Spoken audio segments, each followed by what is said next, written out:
Yo! What's up guys? So, mag-install lang tayo na itong FITO 7400 ignition coil. Panghanda lang sa bagong taon. So, ayan guys. Ito na yung ignition coil 7400. Yan, meron siyang black wire. Tsaka may kasama na rin siyang dalawang wire guys. Tsaka meron din siyang mga guide. Ayan, step 1.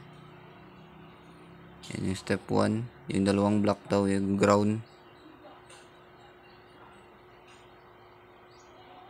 Tsaka disconnect natin yung body ground gamit na yung screw. Tsaka install natin, pagsamahin natin yung dalawang block dun sa body ground.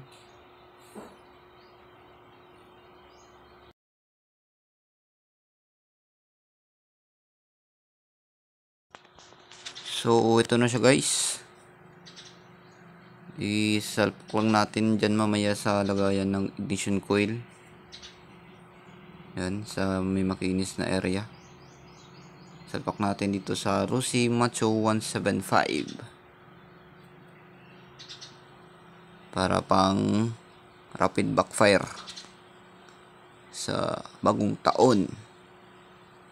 So dyan na natin ilalagay guys, kasi di yan kasya dun mismo sa bahay ng ignition coil na stock. So dyan lang, higpitan lang natin ng maayos.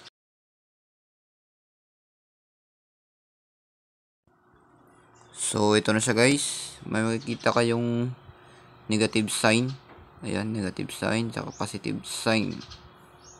So dito natin ilalagay yung black wire na isa sa negative sign.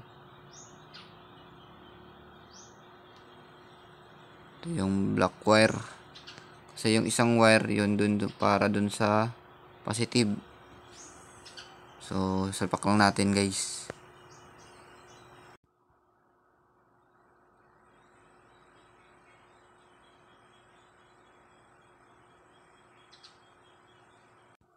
So ayan na siya guys, pagsamahin lang natin yan mamaya.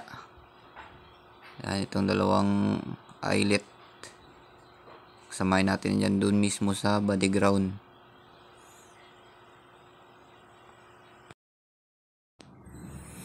So ayan guys, isasalpak na natin. Ayan, pagsamahin natin dun mismo dun sa green wire. Yan yung ground wire ng Rossi o ng Honda, green wire. Kaya tilalagay dun sa body ground. So ito na siya guys, ito yung dalawang black wire. Yung sign niya ay ground, saka ito yung green wire, yung body ground ng mga Honda. So yan yung galing mismo, black wire to ground. Saka higpitan lang maayos para di siya magalaw.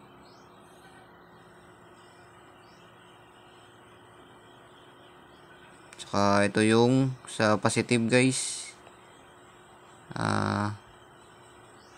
black with line na yellow. So hilain na lang natin yan papunta dun sa positive, kasi mahaba naman, nakaselyado lang. So ayan guys, ito na yung wire na galing sa CDI, black with yellow. Salpak natin dito sa positive ng ignition coil.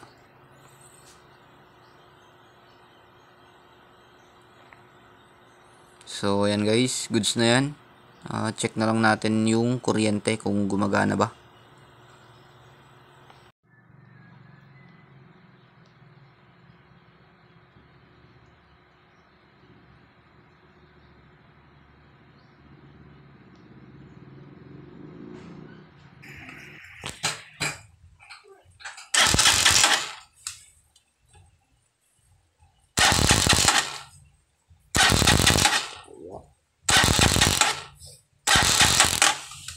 So guys, Minsan ka? okay.